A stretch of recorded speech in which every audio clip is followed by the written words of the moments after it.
The Joe Rogan Experience. Televangelists are one of the very weirdest elements of society where we're allowing people to just lie, like clearly lie, but we feel like the lie is so obvious that you have to be so dumb to believe them. I can't help you. And this is, I made this analogy recently because I was talking about YouTube censorship and how YouTube has decided that they're going to pull down videos from doctors who have different opinions on how to handle the coronavirus and criticisms of how things are. And I'm like, it's really interesting that they make that line, that's the line that doctors, practicing physicians, they'll pull their video down. But people talk about the flat earth, they'll leave that up. Because it's like it's so dumb. It's like, you can leave that up. That one's so dumb. You have to be a moron to think the Earth's hollow and that there's aliens living inside it, traveling around on laser beams. There's videos that say that. They'll leave those up. And they'll leave televangelists up. But then it gets to these doctors that are saying, we're looking at the statistics, this is the deaths in terms of age groups, and this is why it's not nearly as dangerous as we thought it was, and these quarantines are not the best way to handle it. We think there's better way. They'll take that video down, even if it's someone who's saying rational things. And I don't think that's smart. I don't think that's a healthy way to handle things. I don't think it's good for the debate. I think, in fact, it strengthens the resolve of the people on the other side that watch those videos, and some of those points resonate with those people. I think that's not the way to handle it. I don't think removing those videos is the way to handle it. I think the way to handle it is let other people with opposing points of view put their videos up and let people discuss and debate and see which one makes more sense to you. And usually the weight of the information overwhelms the bullshit. And at least with most people, I don't understand why it's okay to leave some obviously full of shit videos up, but take down things that are very, very controversial but debatable. Okay, so this now gets into that part of your episode with Bridget from over the weekend that I saw, where you basically accurately characterized the view that I had last time I was on with you about the regulation of social media. Yeah. So first, just to play devil's advocate just for a second on why do you leave up flat Earth but take down the coronavirus videos that YouTube or whoever disagrees with. One can make an argument that there is no real action someone would take because they believe the Earth is flat that would endanger others. I mean, I guess you might try to go to the edge and see if you fall off or something, right? But there's no actionable thing for the most part that flat Earth belief could cause. That's a good point. Whereas if this disinformation about, so I'll give you one, there was a video I saw about coronavirus where there was a doctor saying, these quarantines are dangerous because if you're not exposed to bacteria, your immune system will be out of practice essentially, and it's going to shut down. It's not going to work as well. And then another doctor, a YouTube guy who has a YouTube channel, did a counterpoint where he said, he's talking about the hygienic theory, but he has it backwards. It is true that if you are never exposed to dirt and bacteria and whatever, it will impact your immune system. But it's actually the opposite is what happens. It's that because you're not regularly exposed to things, your immune system will overreact and it'll start attacking things that aren't really a threat. Okay, so what's the harm, I guess, right? Like there was a video where these doctors identified what they think is the problem with the quarantine, and then another doctor came in. Can I pause you for a second there? Yeah. I think it's both things, though. I think it's actually been proven that, that does happen, where your immune system overreacts to people that don't get exposed to enough. But I think it's also been proven that people that are around a lot of different people and constantly exposed to people have stronger immune systems because of that. That it does get practice and it does get strengthened by exposure. Oh, yeah. I think that's what the sort of fact check was saying, which is it's completely true that exposing kids, to the world out there is good, but that what is being asserted will happen from staying home for 2 months is both wrong, and it wouldn't happen in 2 months anyway. It, like the idea that it weakens the immune system. I was wondering about that, whether or not it was like a cardiovascular system, like that it only responds to the level of work that it needs to do. Like your cardiovascular system, if you take some time off, boy, it slacks off really quickly. It would be a real shame if that was the case with the immune system. I don't think it is, but I mean, I guess the point I was trying to make was, there are a lot of people who are understandably frustrated by what's going on, and they're looking for any excuse to just let it rip, so to speak, and go and do whatever. And so I think that to play devil's advocate, there is a different level of risk from allowing some of this disinformation to be propagated that doesn't exist with leaving flat Earth up. That's a very good point. Very good point. But that being said, last time we talked, we had this conversation about okay, if a platform gets to a certain size, does it not kind of enter some new space where you need someone to establish some guidelines or something like that? Can I pause you real quick? One of the problems with this argument, though, is that particularly those doctors in Bakersfield, they weren't spreading disinformation. They were basically spreading the actual facts of fatalities and age groups, and they just had a different perspective. Different interpretation. Well, not even the different interpretation, because they're basically just going over the statistics, but they had a different viewpoint of how they should move forward. And they were also discussing things like furloughed doctors and nurses because hospitals are no longer doing elective surgeries, and then many hospitals are on the verge of bankruptcy, which apparently is true. Yeah. The problem is that's not disinformation. And so if you're saying that if giving people disinformation makes them make poor choices and they could be putting themselves at risk or putting loved ones at risk because of that, yes. Okay, I'm with you. Yeah, I agree. Yep. But this isn't disinformation. This is actual information. It's just information with a different perspective other than what we're getting, which is only one point of view from the World Health Organization and people who subscribe to those ideas. So it's not a lie. But I think your point of if someone believes in the flat earth, there's no harm in that. That's true. So if someone believes in Pizzagate and they think that there's kids being held in a basement somewhere and they go and shoot up the store, then it is a problem, right? And though that kind of a video, I could understand where someone would say, hey, that shouldn't be up there because this is bullshit and this is what gets caused from that. I don't think it's the same argument when we're all trying to figure out what's going on with a medical situation and two practicing physicians, two actual medical doctors are talking about their perspective on this virus. So I don't think they're really on the same line. Yeah, I totally agree that these are not all equivalent situations. Yeah. For the purposes of our conversation about what regulation should be in place, right? Who gets to regulate or this sort of thing. The point that I had made last time we talked about this was not necessarily that I'm in favor or against having some kind of infrastructure that says here's how a social network has to operate, YouTube, Twitter, whatever. We could talk about that, and I'm glad to. My argument last time we talked was, I don't know what the legal case is. How do you define legally what it is that is supposed to happen? Is it what would be the legal framework for that? And there's also a double standard element of it, because there's a lot of really, really loud right-wingers who are saying the left is being propped up on social media and the right is being suppressed, to put it very simply. Right. And they're calling for regulation. They're against new regulation on gun safety. They're against business regulation. They're against stay-at-home order, et cetera. Now they want to regulate tweets. That's where now they want regulation. That seems extremely cynical and hypocritical to me. But we don't even necessarily have to dig into that to think about okay, if we regulate it, how do we regulate it? Who gets to decide is where you David, start. I think we're dealing with a thing that's very similar to what we talked about earlier. The founding fathers who set up this country in the 1700s had no idea what 2020 was going to be like.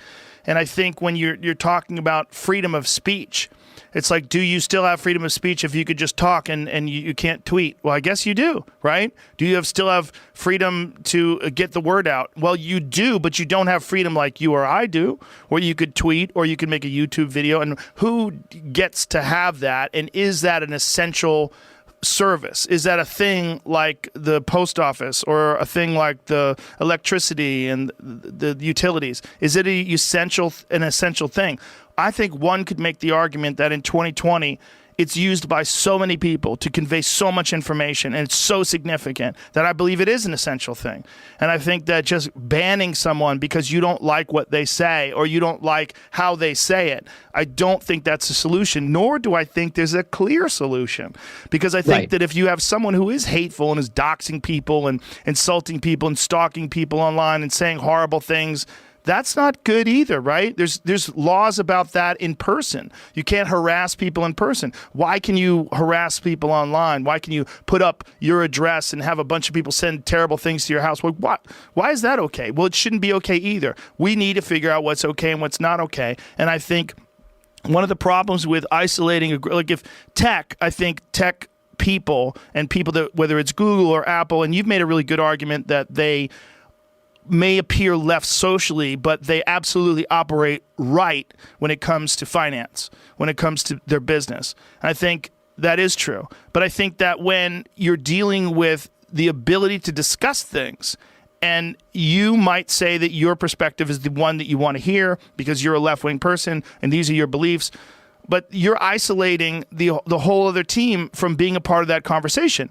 And maybe they have something you want to hear, and maybe they don't have anything you want to hear. But to not allow them to communicate, you are alienating a giant chunk of the population. And if someone gets to a prominent level where they're communicating a certain way, and you just decide that that certain way is unacceptable and you kick them off, you don't just kick them off, you also silence all the other people that are along or aligned with them because they have similar ideas and they don't want to speak out either. When you ban James Woods, you don't just ban James Woods. You ban a lot of other people from saying something. They might be furious about, the Russia investigation or whatever. They want to express themselves, and they panic. They get scared. They worry that they're going to get. That's censorship. That's a form of censorship.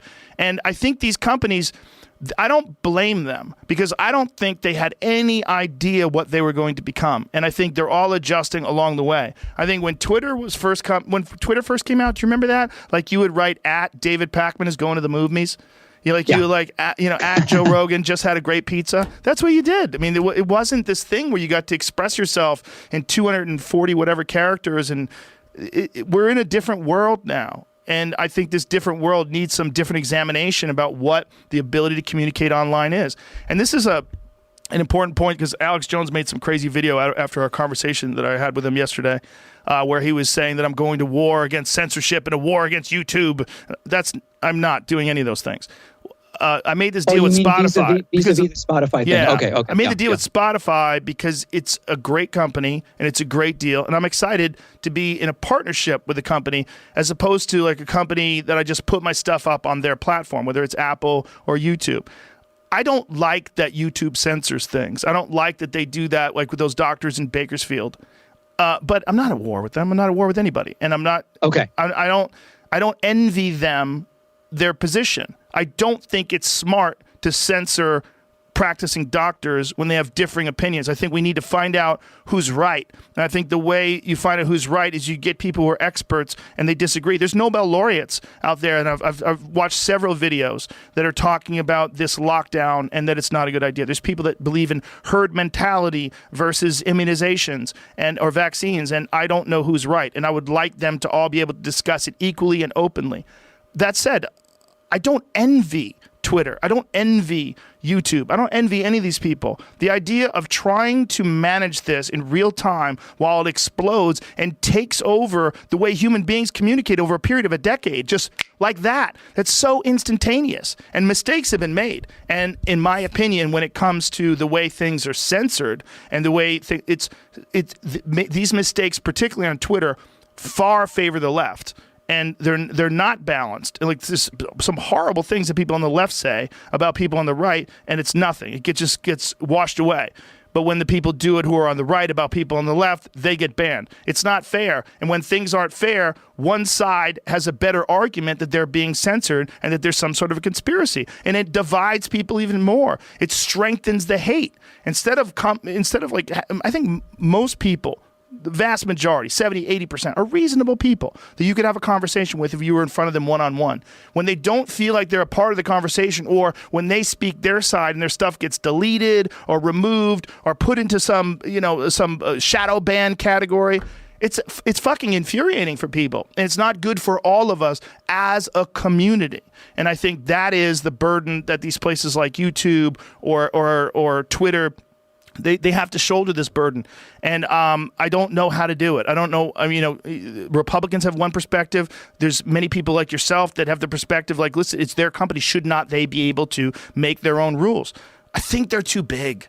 I think they're too big for that now. And I think that it's in this position where it literally is a part of who we are as human beings. The ability to express ideas and communicate is so critical right now. And as we're evolving and as we're evolving our culture and our civilization, discourse is so important. It's a giant part of being a human being in 2020. And I don't think it should be just flippantly removed from people.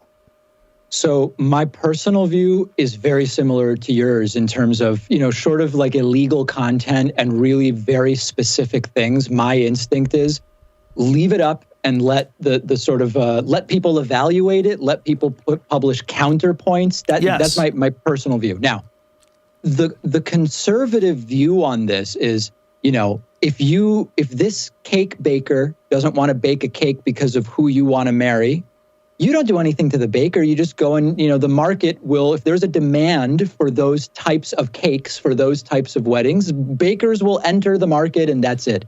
If you apply that here, and we'll get to the differences in a second. If you apply that here, if the James Woodses want to say stuff and a whole bunch of people want to hear that stuff, why don't they just go and make their platform and bring everybody over? It sounds like a great business, right? Yeah, it does sound like a great business. It's way harder to do. Way harder to do than just do it.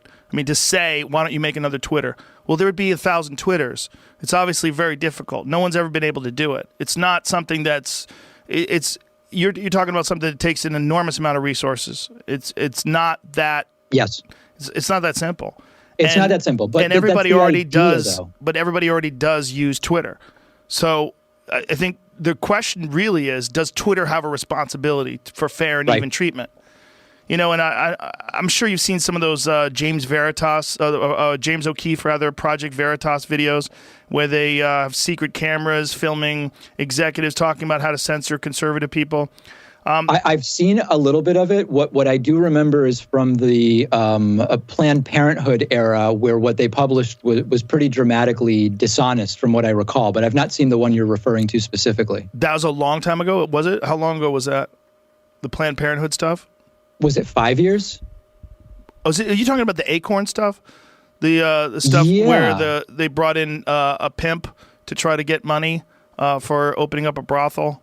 It's been so long that the details escape me, but I remember that incident. I've not really seen anything recently that they've done. Whenever you have deceptive editing, the problem is even if in the future you don't do that anymore, it's like everyone's always going to remember that you did do something.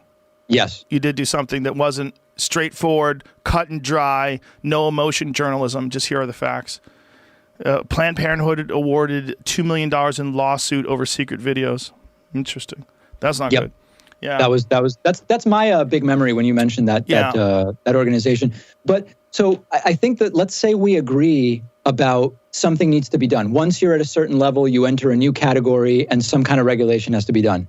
Who does the regulation? When you look at redistricting, for example, this has been like a multi-decade thing where when Republicans are in power, they draw the districts in a way that's favorable to them. Democrats are in power. They take the opportunity to redraw districts that are favorable to them. You have these ideas of, okay, we'll have a commission with 3 Democrats and 3 Republicans, and together they'll figure out how the districts could be drawn fairly. How do you apply that? What the lesson from that? How do you apply it to, does the Trump administration decide what kind of content must be left up versus what can be removed? But then that administration gets replaced. Now the next administration says, here's how Twitter is supposed to operate. Like, how do you do it? It's a really good question. It's a really hard question. That's what I was saying. I don't envy those people. Right. I really like Jack Dorsey as a person. I really enjoy talking to him. I think he's a very thoughtful guy. And in discussing this with him, both on the show and off the show, they don't really know exactly how to handle these things. So they don't really know what the perfect solution is. And he's even proposed a Wild West Twitter and then a Twitter that's under some sort of moderation. And I don't know where they stand on that right now, but that was something he was actively bringing up. Like, let's have a Twitter where anything goes. You could, like Reddit in the early days, you could do whatever the fuck you wanted, versus what they have now. But here's another example. When a person gets so big like Trump, you can do shit on Twitter that there's no way you could do. Right? Like, have you seen the recent thing where he's accusing Joe Scarborough of possibly being a part of a murder or something like that? Yes, I saw that. He's bringing up, I mean, apparently totally, I don't know the exact details of the story, but it been investigated. It had nothing to do with it. It was just someone he worked with. And Trump he's putting out this thing particularly just to try to target Joe Scarborough, get his fans to go nutty and fuck with him. And that's a weird way of that's a right-wing guy who is literally the top right-wing guy, right? So right-wing bias doesn't seem to apply totally, negative bias when it comes to the president. And the president, when you get to a certain level, like, you could just do shit like that. Like, you could just threaten North Korea. Like, he could say, we have the best missiles, we'll fuck you up. Like, he could tweet that. He could tweet, hey, buddy, I'm glad you faked your death, and I know you're still alive, but I just want you to know we got the best missiles and we'll fuck you up. If he tweeted that, like, whoa. But this is not really unique to Twitter, in the sense that if you look at our justice system, there's sort of like the justice system for the elites, and then for other people, the focus on street crime instead of white collar crime. I mean, this exists in a lot of different places. What can a really big business get away with versus what can a small business sometimes get away with? Sure. So I don't think that's different. One of the things that I'm thinking about is, what's the main point of Twitter? Like, Twitter is a publicly traded corporation. So at this point, is it fair to say that the main point of Twitter is to be profitable and deliver a return to shareholders? Because if it is, all the stuff we're talking about how we would like to see it operate, is sort of irrelevant, because they now have this fiduciary responsibility to just make money. Right. What do you think Twitter's worth? Like if someone wanted to come over and buy it, what if the government bought Twitter and just applied the First Amendment to Twitter? What if the government said, listen, you guys are kicking ass, great job. However, you're basically a public utility for communication of ideas, and it's imperative that for liberty and for the ability for people to have free speech, everyone has to have access to this. And so when you go to, maybe it's like one of those things, you go to jail for a horrible felony, you lose your ability to vote. Maybe you go to jail for something, you lose your ability to tweet, I mean, could it be 300 billion? I have no idea. I wonder how much it is. I mean, how much are they spending on these goddamn stimulus packages? I wonder if they could probably buy it cheap right now, too. I mean, I don't think Twitter really makes money either. Trillion. I don't think it makes money. I think Twitter is one of those weird situations where it's worth something, but I don't know if it actually does. I don't think it's in the profitable area, right? I don't think it's Maybe making. Is it? Didn't you? When we talked, Jamie and I talked about this fairly recently. Yeah, it's complicated. Some things make sense, like Google makes sense, right? They use Google ads, they make a shitload of money. YouTube makes sense. It's profitable. It all makes sense. Twitter's like, where's the money coming from? Like, it's so valuable, and it's such a useful tool. But how do they make money? I mean, literally, there are ads on Twitter as well, right? Boosted posts, promote advertisements, et cetera. I have no idea how much money they're making from that versus what is the value of the user base. Wasn't there a point recently where a very, very conservative investor bought a giant chunk of Twitter and was thinking about kicking out Jack Dorsey? Wasn't that something that was brought up really recently? I don't know about that. You remember that, Jamie? That was a situation, right? Once, but I don't know if that's how it went down. Like, fairly recently, someone just bought a controlling stake or a large stake. Look, man, I just think... Is there anyone you would trust to regulate Twitter and YouTube and Facebook? Like, who would do it? Ooh, that's a good question. I don't think it should be one person either. I think it's also president. Like, being president, I don't think she should be the president of Twitter. I really think it might be wise for all of us to consider it like a public utility. You would socialize Twitter. Yeah, I'd give it to Bernie. That's incredible. I think something that has that kind of power when it comes to expression, it's valuable for human beings. I would never want to take it away from the people that own it, obviously. But I just think as a concept that we should consider that what we have here with something like Twitter, or even maybe there's a good argument for YouTube as well, that what these new abilities to express yourself are they're incredibly important in terms of the process of our culture, the process of going over ideas and evolving those ideas.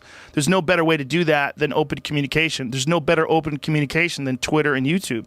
Like in terms of regular people, you could start a YouTube video right now on your phone. I could just set the phone up here, press record, and start talking, and then upload it, and bam, my thoughts could be available to anybody. And I think that's so valuable. It's so important in terms of our ability to go back and forth with ideas. And we're changing those ideas. Like obviously, the way we thought about life in 1960 is very different than the way we think about life today. And a lot of that comes from discourse. A lot of that comes from discussion and the evolution of these ideas. Jamie has something. Hold on a second. Yeah, I think there was a potential corporate takeover that tried to maybe happen, but they made an agreement to not do it. Twitter reaches deal with activist fund that wanted Jack Dorsey out. They made a deal. They met on Fuck Island, and they all no.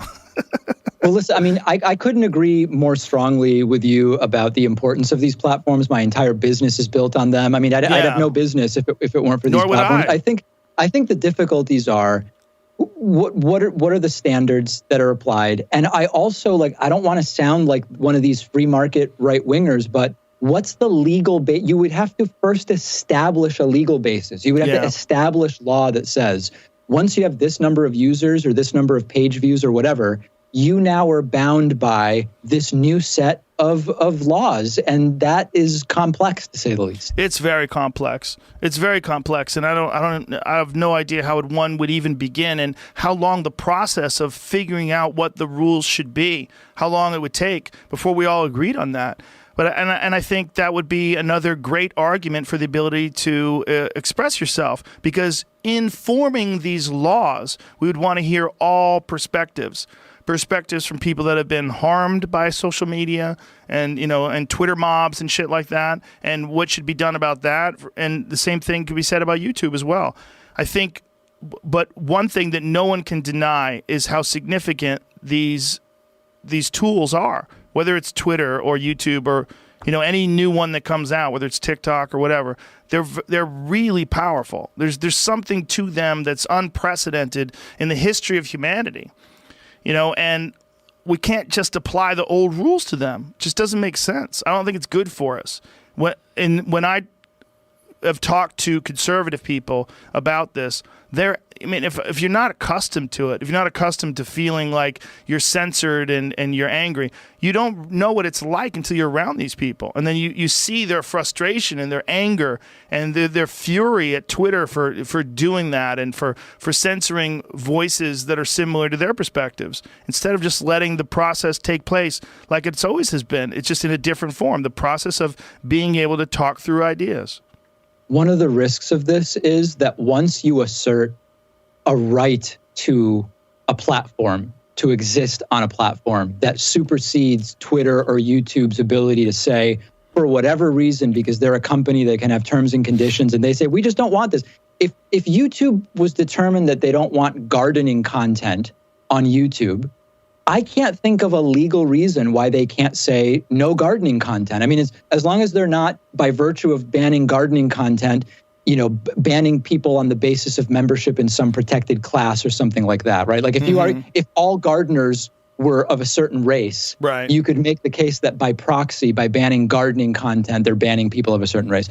I don't know how you prevent that from then being applied elsewhere. Like, what other platforms would people have a right to? And this gets to speakers who say, I was censored because a certain school wouldn't have me to speak there. It's like, well, hold on. You don't have a right to speak at any particular school. Schools can make decisions about what they want and what they don't want, as long as you're not being discriminated against based on your identity. Is it not sort of the same thing with YouTube? Like, what is the legal basis for saying they can no longer make these decisions? Well, there's a big difference. First of all, a school is a single destination that's a physical place, right? So you can decide, this is a conservative school. We don't want people coming over here and talking about this. Or this is a very progressive school. We don't want to have someone from the KKK come here and tell us how all races are not equal. That's a very different thing. When you're doing something like YouTube, the real question is it just a business? Is it just a business that's owned by people and they have the right to do whatever they want?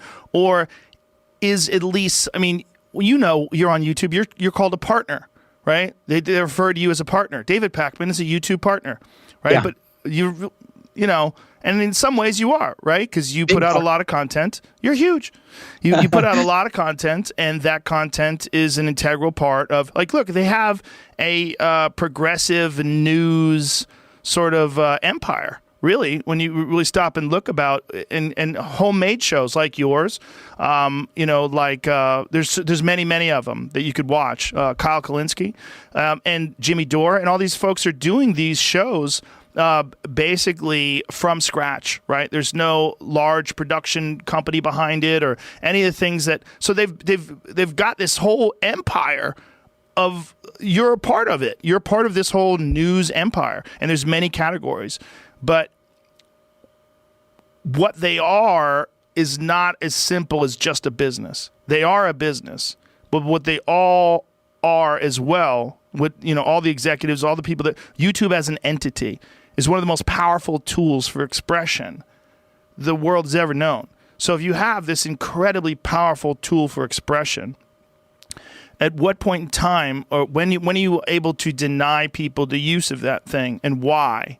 You know, and what is freedom of expression if it doesn't apply to these new tools? What is the First Amendment if it doesn't apply to these new tools? If someone can come along and say, hey, I know you're a doctor and a practicing physician, but I'm 28 and I live in Palo Alto, and I say, fuck you, because I believe in the WHO and I don't believe in you, and I'm just going to delete your video, and it seems to me that I followed the rules that YouTube has set forth about, you know, if you don't agree with the WHO and you're giving some sort of contrary coronavirus information, delete. And I don't think that's wise. I don't think that's wise. I think that's a very, very complicated issue that should be debated publicly and discussed publicly, whether or not these people have the right to be heard. And this is just one example that we keep bringing up, but there's many different kinds of things that fit along those lines.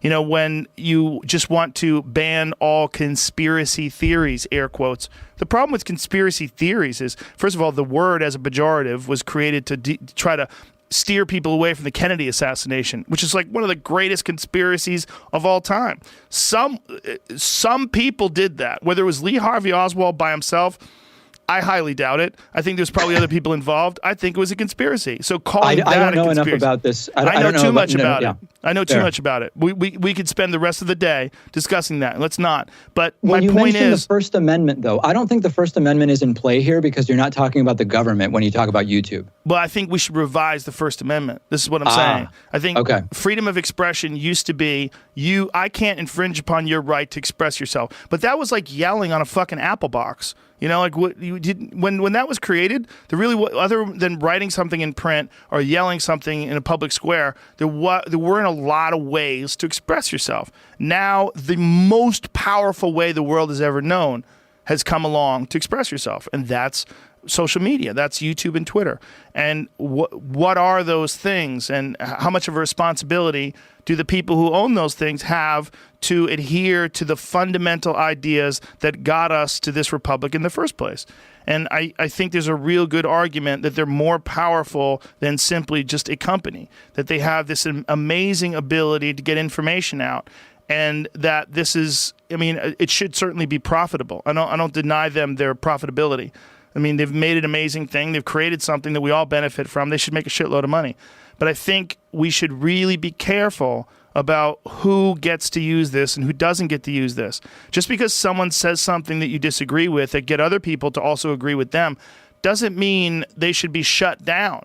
If you don't agree with what they're saying, if you don't like what they're saying, you probably shouldn't view it or listen to it or read it. You should probably find something else or examine why you don't like it. And this is where thinking comes in. This is where critical thinking and discussion comes in. And this is a huge part of managing a community, of managing a civilization. So one of the biggest parts of managing this civilization, this kind of discourse, is limited. And it's limited and censored, and people can arbitrarily decide to just remove you from it.